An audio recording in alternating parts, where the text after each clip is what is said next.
வணக்கம். புதிய mobile phone வாங்கும்போது முதலில் நாம் பார்ப்பது RAM தான். அதிக RAM என்றால் போன் வேகமாக இயங்கும்.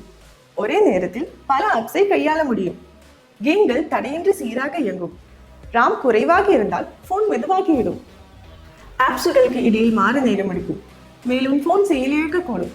ONT சாதனங்களுக்கும் இதுவே பொருந்தும். ONTயில் குறைந்த RAM இருந்தால் உங்கள் இணையம் துண்டிக்கப்பட்டு கொண்டே இருக்கும். வேகம் குறையும். வீடியோகள் இடையகப்பட தொடங்கும். அதனாலதான் நெட்லிங்கின் 256 MB RAM 12 பேண்ட் ONT சிறந்த தீர்வாகும். இதில் அதிக RAM உள்ளது, எனவே இது ஒரே நேரத்தில் பல பணிகளை கையாள முடியும். வேகமான தரவு பரிமாற்றம், நிலையான இணைப்பு மற்றும் தாமதமில்லாத இணையம் ஆகியவற்றை பெறுவீர்கள். ஆன்லைன் வகுப்புகள், திரைப்படங்களை பார்ப்பது அல்லது பெரிய கோப்புகளை பதிவிறக்குவது என எதுவாக இருந்தாலும் சரி, அனைத்தும் சீராக இயங்கும். நெட்லிங்கின் 256 MB RAM 12 பேண்ட் ONT தேர்ந்தெடுத்து அற்புதமான இணைய அனுபவத்தை அனுபவிக்கவும்.